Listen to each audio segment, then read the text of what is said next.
किंवदंती है कि व्हाइट हाउस के तहखाने में एक फोन था जो हजारों साल नहीं बजा और ऑपरेटर पीट रोज 8 से 4 बजे तक फोन के पास रहता था। लेकिन आज वो फोन अचानक बज उठा। पीट ने 2 पल सोचा और फिर फोन उठा लिया। रॉस को पता नहीं था कि राइटलस नेक और डैंगलिन का क्या मतलब है। वो बस पीट को बता सका कि चाचा चाची ने उसे फोन करने को कहा था। वे किसी खतरे में थे। जब मैं घर से भागा मैंने एक अजनबी को देखा। उसने भी मुझे देख लिया। मुझे लगा वो जल्द ही मुझे पकड़ लेगा। पीट ने 2 पल सोचा, फिर रॉस पर भरोसा करने का फैसला किया। उसने पहले रॉस के लिए मदद बुलाई, फिर अपने बॉस को स्थिति बताई। रॉस नहीं जानता था आगे क्या होगा। वो बहुत परेशान था। उसने धीरे से पर्दा खोला और देखा कि वो आदमी नीचे आ गया था। रॉस डर गया। धीरे से पीट को बताया कि हत्यारा नीचे है, लेकिन पीट शांत रहा और रॉस को निर्देश देता रहा। उसने रॉस को ऊपर जाने, नजदीकी बाथरूम ढूंढने, अंदर से लॉक करने और दरवाजा बंद करने को कहा, पर अंदर नहीं छिपने को कहा। ये सब हत्यारे को भ्रमित करने और समय बढ़ाने के लिए था। इसके बाद चतुर रॉस ने एक आईना लिया, उसे सही जगह रखा और कमरे में छिप गया। आईने से हत्यारे की हरकतें देखने के लिए। हत्यारा चकमा खा गया। उसने बाथरूम का बंद दरवाजा देखा और सोचा रॉस वहां छिपा है। वो दरवाजा खोलने में समय लगाने लगा। जब उसने दरवाजा खोला और देखा कि कोई नहीं है, रॉस का दिल धड़कने लगा। वो बस प्रार्थना कर रहा था कि हत्यारा उसे न ढूंढ ले। कुछ ही देर में एक टॉर्च की रोशनी कमरे में आई। वो पीट द्वारा बुलाई गई मदद थी। रॉस खुशी से रो पड़ा और पुलिस को गले लगा लिया, जबकि हत्यारा खिड़की से भाग चुका था। उसे लगा रोज सुरक्षित है, काम खत्म। पर बॉस का फोन आया। बताया स्थिति गंभीर है, रोज को तुरंत सुरक्षित घर ले जाओ, किसी को मत बताना। पीट फॉल के कहने पर रोज को पुलिस से लेकर अपने फ्लैट लाया। सावधान पीट ने रोज का फोन तिजोरी में रखा, आपातकालीन बैग निकाला। सोचा हत्यारे फोन ट्रैक कर सकते हैं। पीट ने छोटा कैमरा लगाया, किताबों की अलमारी पर छिपाया, 24 घंटे निगरानी की। तैयारी के बाद पीट रोज को लेकर सुरक्षित घर गया। आधे रास्ते में देखा एक कार पीछा कर रही है।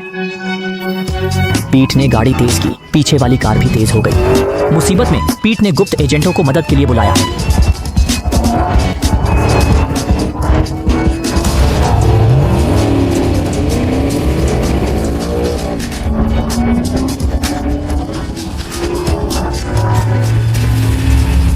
मदद आने से पहले पीछे की कार से हत्यारा निकला, गोली चलाई।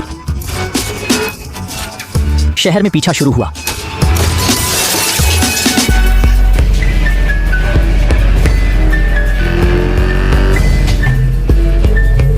रोज ने देखा पीछा करने वाला वही पुराना हत्यारा था। पीट सोच नहीं पाया कैसे हत्यारे को पता चला, बस बचना था। अचानक उसे एक तरकीब सूझी।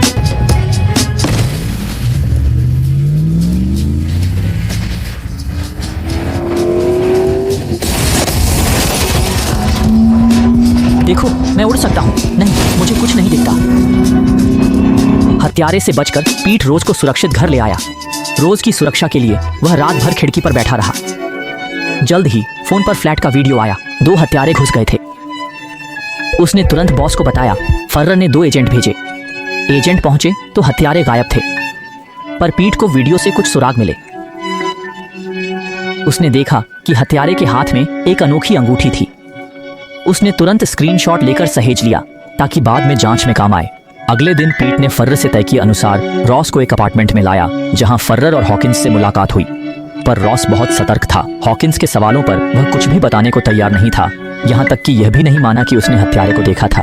दरअसल चाचा चाची की मौत से पहले रॉस ने उनकी बातचीत सुन ली थी। चाची ने कहा था कि व्हाइट हाउस के लोगों पर अब भरोसा नहीं किया जा सकता। चूंकि यह पता नहीं था कि व्हाइट हाउस में गद्दार कौन है, इसलिए रॉस ने चुप रहने का फैसला किया।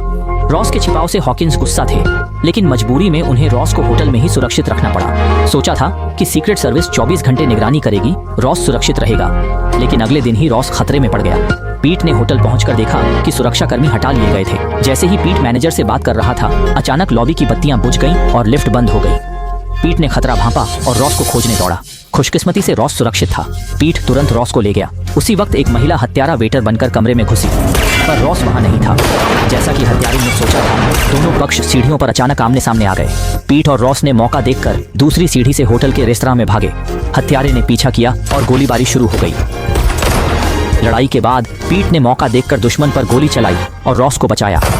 बचने के लिए एक कदम आगे बढ़े, दोनों रसोई के पीछे भागे और एक भंडार कक्ष में फंस गए। सामने कोई रास्ता नहीं था, पीछे भी नहीं भाग सकते थे। स्क्रू ने पीट को दरवाजे पर रखा, हत्यारे के आते ही गोली मारने को कहा, पर पीट की गोलियां खत्म थी। उसने लाठी से कांच तोड़ा और ऊपर की छत पर निकला। उसने स्क्रू को बुलाया, पर तभी कांच की छत टूट गई। पीट जमीन पर गिरा, पर मजबूत था। जल्द ही फिर खड़ा हो गया। उसने स्क्रू को कूदने को कहा, पर वो डरा हुआ था। तभी हत्यारा आ पहुंचा। स्क्रू ने साहस जुटाया और कूद गया, पीट को गिराते हुए। हत्यारा अंदर घुस आया। पीट और स्क्रू भागे। हत्यारे ने गोली चलाई, पर दूरी ज्यादा थी, वे बच निकले। यह साबित हुआ कि व्हाइट हाउस में कोई गद्दार है। पीट ने फारल से पूछा, किसने होटल एजेंट को हटाया? हत्यारे को स्क्रू का पता कैसे चला? फारल जवाब नहीं दे पाया। उसने पीट को स्क्रू के साथ वापस आने को कहा। अभी गद्दार का पता नहीं था। पीट ने स्क्रू की रक्षा करने का फैसला किया। स्क्रू माता पिता की मौत और हमलों से परेशान था, अब कुछ करना चाहता था। सच्चाई जानने के लिए दोनों घर लौटे, हत्यारे के सुराग ढूंढने, पर घर पहले ही पुलिस छान चुकी थी। अगर कोई सबूत था भी तो शायद ले जाया गया होगा।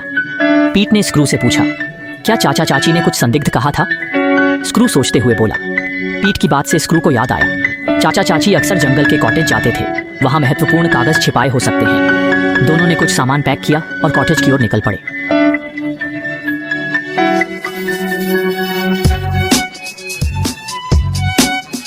दोनों सुराग की तलाश करने लगे। पीट ने एक अलग लाल ईंट देखी। उसने चाकू निकाला, दीवार में छेद किया और एक हार्ड ड्राइव पाया। जब स्क्रू ने उसे खोलने की कोशिश की, वह कई परतों में एन्क्रिप्टेड था। केवल व्हाइट हाउस का सुपर कंप्यूटर ही इसे क्रैक कर सकता था। पीट ने तुरंत फर्रर को अपनी नई खोज की जानकारी दी। फर्रर चाहता था कि पीट तुरंत हार्ड ड्राइव लेकर व्हाइट हाउस लौटे। साथ ही उसने पीट को एक अच्छी और एक बुरी खबर दी। अच्छी खबर, FBI उपनिदेशक हॉकिंस ने एजेंट को हटाया था।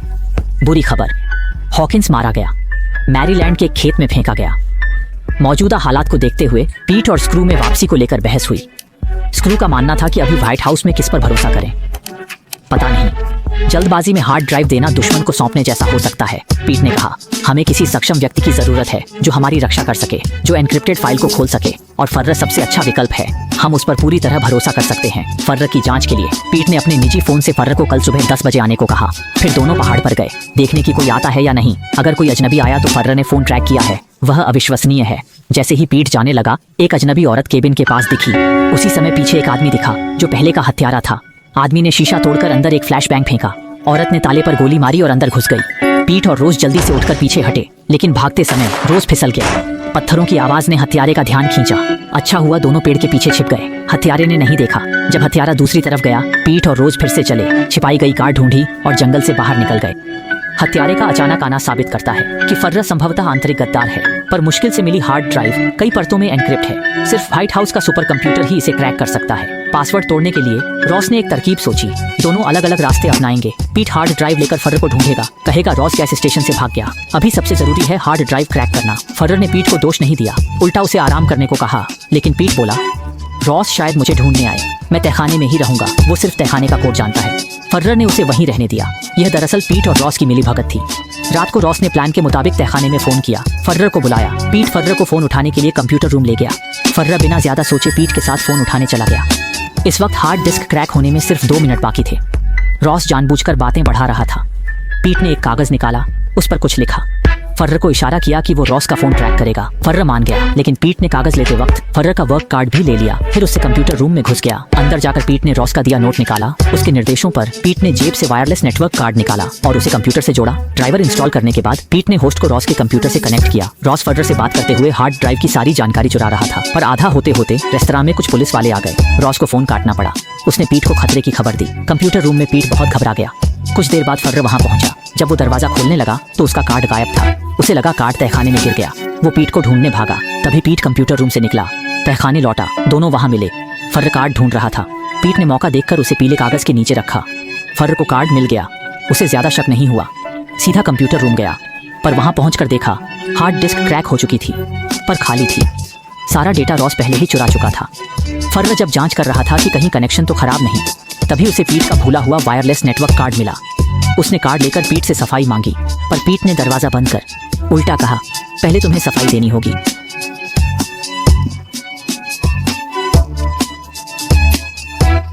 आज सुबह का हत्यारा किसने भेजा? मैंने सिर्फ तुम्हें फोन किया था, बताओ किसने हमारी जगह बताई। पीट के सवालों से हैरान फर्र ने दरवाजा खोला और एक कर्मचारी से फोन की जांच करवाई।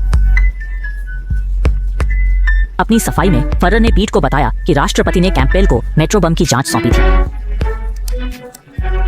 उन्हें लगता है कि व्हाइट हाउस में कोई मेट्रो बम से जुड़ा है। हमें नहीं पता कौन, पर गद्दार इतना ऊंचा है कि मेरे फोन में जासूसी सॉफ्टवेयर डाल सका।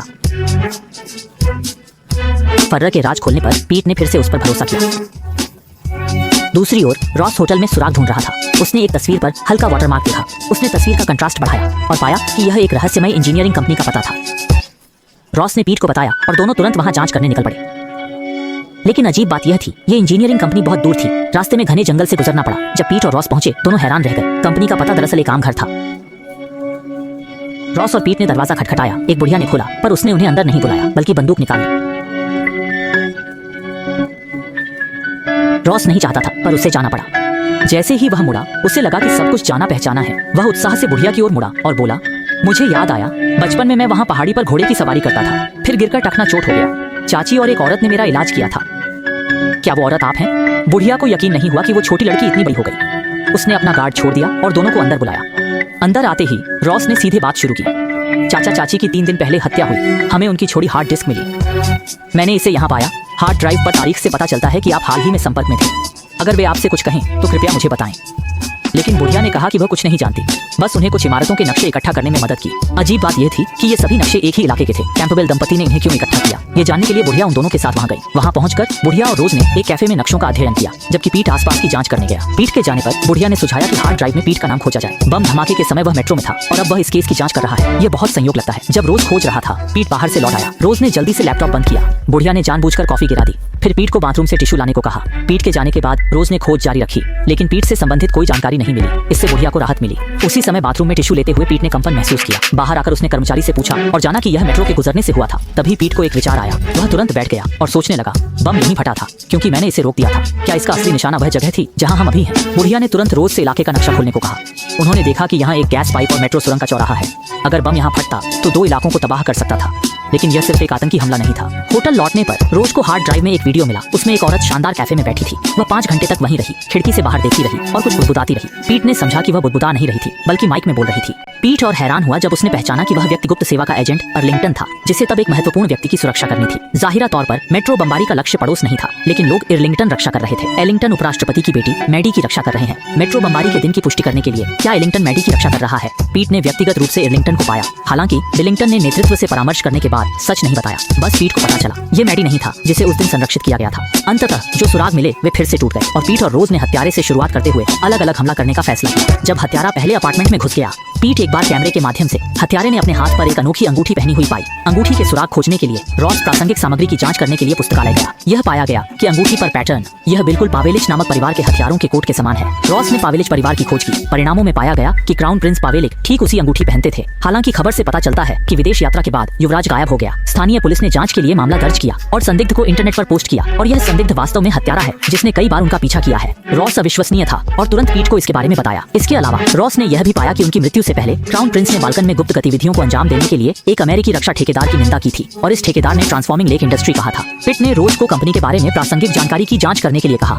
देखें कि क्या यह व्हाइट हाउस से संबंधित है।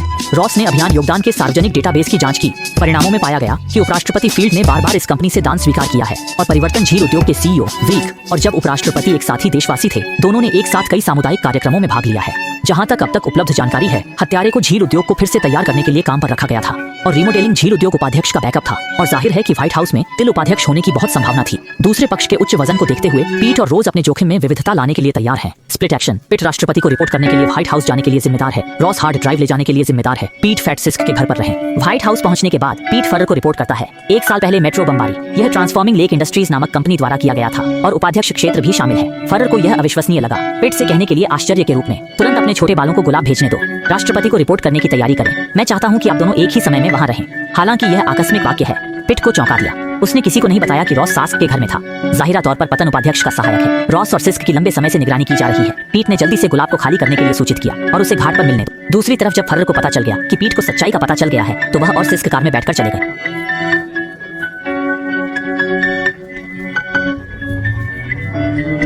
हत्यारे ने तुरंत सीट बेल्ट बांधी और पीछा किया। फर्र एजेंटों के साथ पीट को पकड़ने जा रहा था। पर कार्यालय में पहुंचने पर पीट गायब था। एजेंट पीट को खोजने दौड़े, वो भागने की तैयारी में था। रास्ते में एक एजेंट दिखा, उसे कमरे में धकेल दिया। एजेंट के जाते ही पीट निकला, कार्ड स्वाइप करने लगा। कार्ड काम नहीं किया, तभी एक कर्मचारी आ गया। पीट ने उसका बैग चुराया और तहखाने में घुस गया।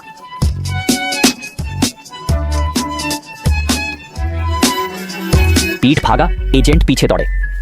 पीट उपकरण कक्ष में छिपा, एजेंट नहीं ढूंढ पाए। एजेंटों के जाने पर पीट ने लिफ्ट का कोड डाला। लिफ्ट से निकल पिछले दरवाजे से रॉस से मिलने गया।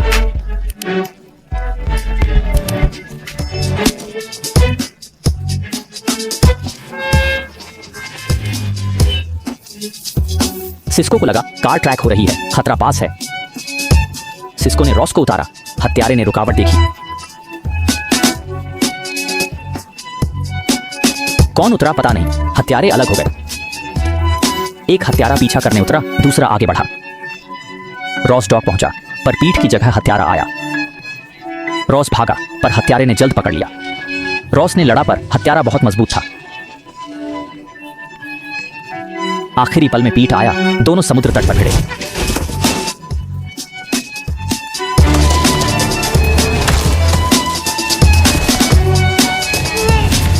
पीट पिटते पिटते हार रहा था, तभी बहादुर रॉस ने हत्यारे को मारा।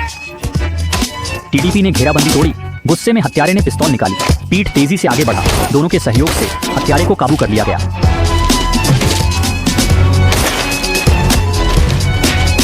रोज ने पीट को गोली मारने कहा, पर वह ऐसा नहीं कर सका। हत्यारा रोज के परिवार की हत्या का वर्णन करता रहा। गुस्से में रोज ने डंडा उठाया और हत्यारे से भिड़ गया। रोज को बचाने पीट ने गोली चलाई, पर बंदूक खाली थी, उसे हत्यारे से लड़ना पड़ा। 2-1 पर भारी पड़े।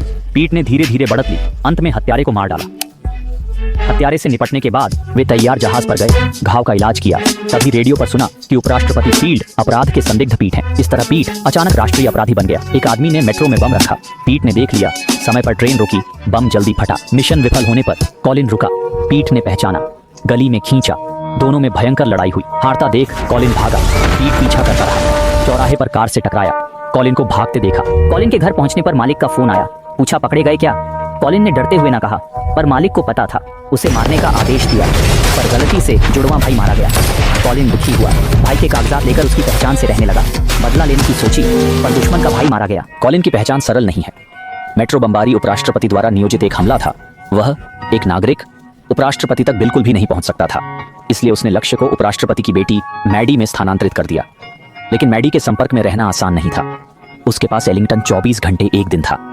महीनों की जांच के बाद उन्हें आखिरकार अपने सुरक्षा कार्य में सबसे कमजोर कड़ी मिली, और वह पॉल मैडी के कला शिक्षक थे, जिन्होंने पॉल से संपर्क किया और उनके दोस्त बन गए।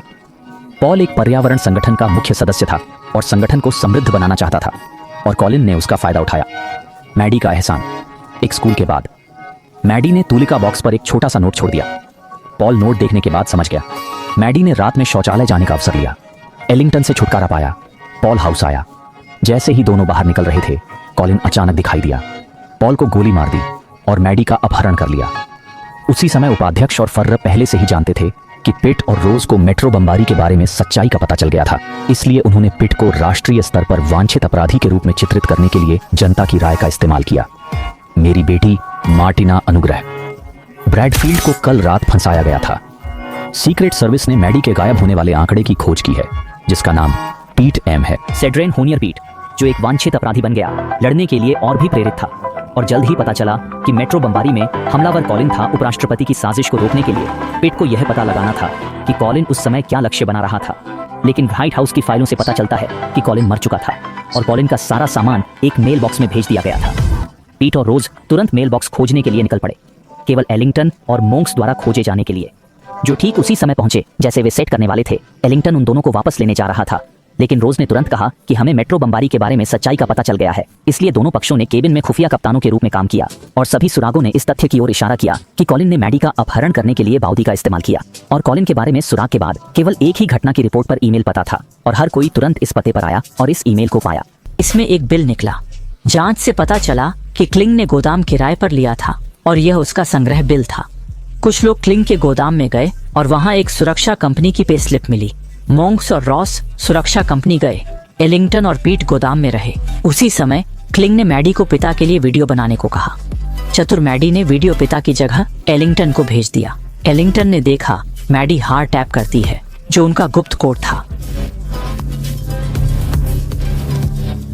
पर मैंने मजबूत रहना सीखा। यही हमारी पहचान है। सिर्फ आप ही मुझे बचा सकते हैं पिताजी। वीडियो बनाएं, मेट्रो विस्फोट में शामिल होने की स्वीकारोक्ति दें। कृपया मेरा एक वीडियो बनाएं, अभी दुनिया को दिखाने के लिए। ट्रेनर 142।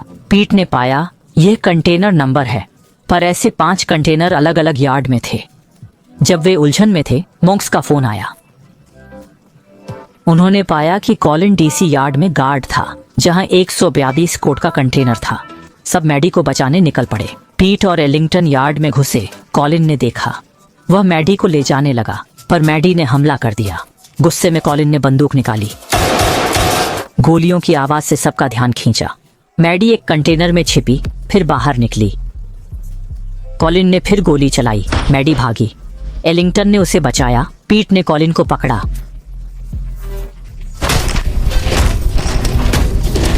जब वे कॉलिन को ले जा रहे थे, मोंक्स ने स्नाइपर देखा। कॉलिन भागा, पर स्नाइपर ने उसे मार दिया। फिर भयंकर गोलीबारी शुरू हो गई।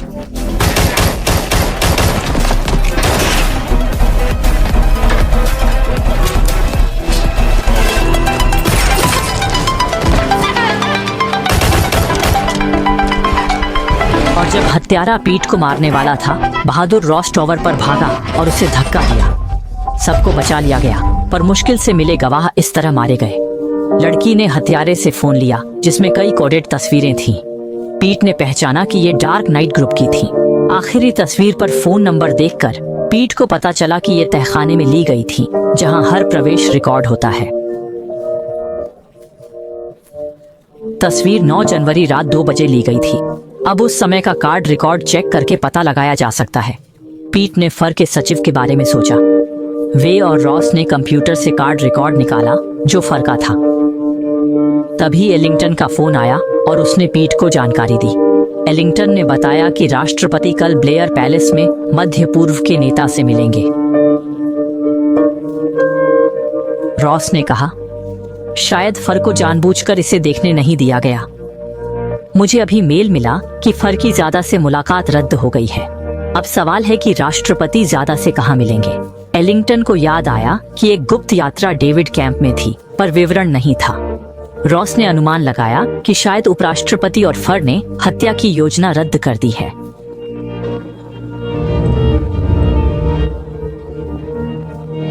उसने संदेश भेजा कि फर कल रात इस मामले को देखेंगे। केवल राष्ट्रपति ही इसे संभाल सकते हैं। उपराष्ट्रपति और फर का असली निशाना राष्ट्रपति ही थे। राष्ट्रपति की रक्षा के लिए पीट ने सबूतों से फर को धमकाया और हमला रोकने को कहा। आप रेडलैंड और विक मेट्रो विस्फोट में शामिल थे और अब राष्ट्रपति और ज्यादा को मारना चाहते हैं क्या? फर हैरान था। उसने मेट्रो बम को छुपाया था, पर राष्ट्रपति की हत्या की योजना नहीं जानता था। हत्या रोकने के लिए वे डेविड कैंप गए। पीट को ट्रंक में छिपना पड़ा। जब गार्ड ने ट्रंक खोलने की कोशिश की, फर अचानक पागल हो गया। जब तक आप अंतर्राष्ट्रीय संकट के जिम्मेदार नहीं बनना चाहते, आपको द्वार खोलना होगा और मैं आपका नाम या अधिकारी नहीं पूछूंगा। फर्र की दृढ़ता देखकर गार्डों को उसे जाने देना पड़ा। फर्र ने शिविर में प्रवेश कर अमोरा को बम की सूचना दी और राष्ट्रपति को बताने को कहा, लेकिन अमोरा ने कहा कि संचार बाधित है, राष्ट्रपति से संपर्क नहीं हो सकता। बातचीत के दौरान एक एजेंट ने अचानक फर्र को गोली मार दी। अमोरा ने तुरंत रोकने की कोशिश की। संघर्ष में अमोरा मारा गया। पीट आया और फर्र ने कहा कि संचार कट गया है। अब संचार भवन जाकर ही राष्ट्रपति को चेतावनी दी जा सकती है। पीट और रॉस भवन पहुंचे। एक कर्मचारी संचार बहाल करता दिखा। बातचीत से पीट ने पहचाना कि वह दुश्मन है। वह खंजर लेकर पीट से भिड़ गया।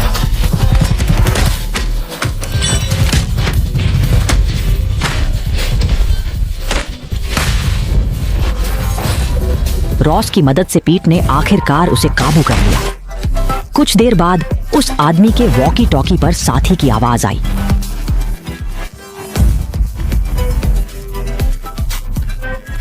हत्या शुरू हो चुकी थी। पीट रोकने गया। रॉस संचार बहाल करता रहा। रॉस के प्रयास से संचार बहाल हुआ। एलिंगटन ने तुरंत चेतावनी दी। एजेंटों ने अलर्ट पाकर राष्ट्रपति को तुरंत मुख्य स्थल से निकाला। राष्ट्रपति के जाते ही मुख्य स्थल पर विस्फोट हुआ। सभी विभागों ने आपात योजना शुरू की। राष्ट्रपति को नौसेना ले गई। पीठ ने सुना कि हथियारों ने राष्ट्रपति के विमान में बम लगाया है। पीठ ने यह सुनकर तुरंत रोकने की कोशिश की। विमान चढ़ते समय पीठ ने गद्दार को मारा और राष्ट्रपति को बचाया। नौसेना ने पीठ के कहने पर विमान की जांच की, पर बम नहीं मिला। पीठ के आग्रह पर सैनिकों ने दोबारा तलाशी ली।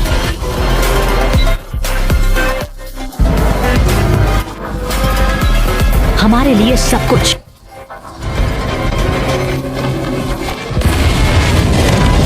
हत्या रोकने के बाद पीठ को सराहा गया और वह सच्चा गुप्त एजेंट बना।